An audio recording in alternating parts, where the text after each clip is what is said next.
नमस्ते। आज एक ऐसी कहानी की बात करते हैं जो विश्वास और सेवा की एक खूबसूरत मिसाल है। एक कहानी जो सदियों से सुनाई जा रही है।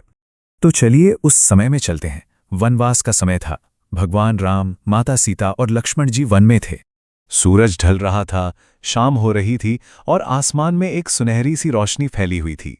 तभी एक बड़े सी नदी के किनारे 3 लोग आकर रुकते हैं। ये कोई और नहीं बल्कि राम, सीता और लक्ष्मण हैं। गंगा नदी के किनारे पर खड़े हैं। लेकिन एक मुश्किल है, नदी पार कैसे करें? पास में ही एक छोटी सी नाव बंधी हुई थी और उसके पास बैठा था एक सीधा साधा नाविक, केवट। उसे क्या पता था कि उसकी जिंदगी हमेशा के लिए बदलने वाली है। तो भगवान राम बड़े ही विनम्र भाव से केवट के पास जाते हैं और पूछते हैं, भैया क्या हमें नदी पार करा दोगे? अब देखिए, केवट तो समझ गया कि उसके सामने कौन है, साक्षात प्रभु श्री राम। लेकिन उसका जो जवाब था ना, उसने सबको चौंका दिया। केवट तुरंत हाँ नहीं कहता, बल्कि वो कहता है, प्रभु मैं आपको पार तो जरूर ले जाऊंगा, पर मेरी एक छोटी सी शर्त है। ये सुन के लक्ष्मण जी भी हैरान हो गए। एक शर्त, वो भी भगवान के लिए? सोचिए जरा, एक साधारण सा नाविक प्रभु के सामने शर्त रख रहा है। और फिर केवट हाथ जोड़कर कहता है, प्रभु पहले मैं आपके चरण धोना चाहता हूं। ये शर्त सुनकर तो लक्ष्मण जी को थोड़ा गुस्सा भी आया कि ये कैसी बात हुई। लेकिन राम तो हमेशा की तरह शांत। उनके चेहरे पर एक मुस्कान थी। वो बस इतना पूछते हैं, क्यों? और यहीं से इस कहानी का सबसे खूबसूरत हिस्सा शुरू होता है। अब केवट का जवाब सुनिए, कितना मासूम और भक्ति से भरा है।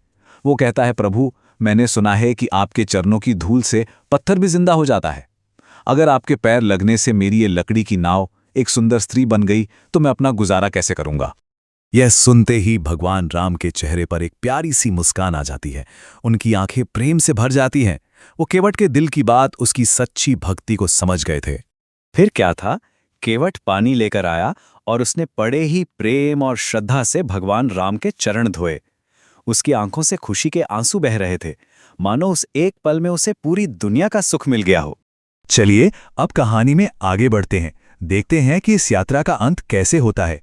केवट ने बड़े ही ध्यान से राम, सीता और लक्ष्मण को अपनी नाव में बैठाया और उन्हें दूसरे किनारे पर ले गया। उस पूरी यात्रा में सिर्फ पानी की छप-छप की आवाज थी और केवट के दिल में भक्ति का सागर उमड़ रहा था।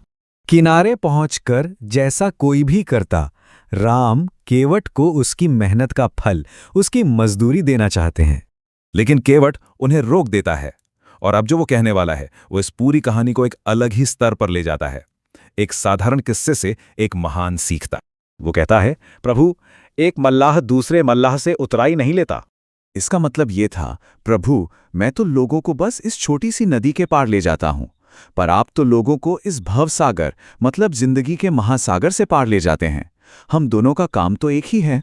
केवट की ये बात सुनकर, उसकी ऐसी निस्वार्थ भक्ति देखकर भगवान राम की आंखों में भी आंसू आ जाते हैं। वो आगे बढ़ते हैं और केवट को गले लगा लेते हैं। यही था सबसे बड़ा इनाम।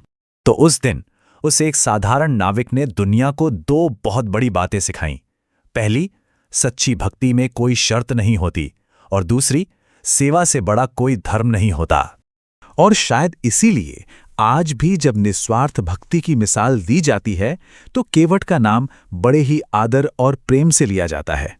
और ये कहानी जाते जाते हमारे लिए एक सवाल छोड़ जाती है, निस्वार्थ सेवा का आज के समय में क्या मतलब है और हम इस सीख को अपनी जिंदगी में कैसे उतार सकते हैं।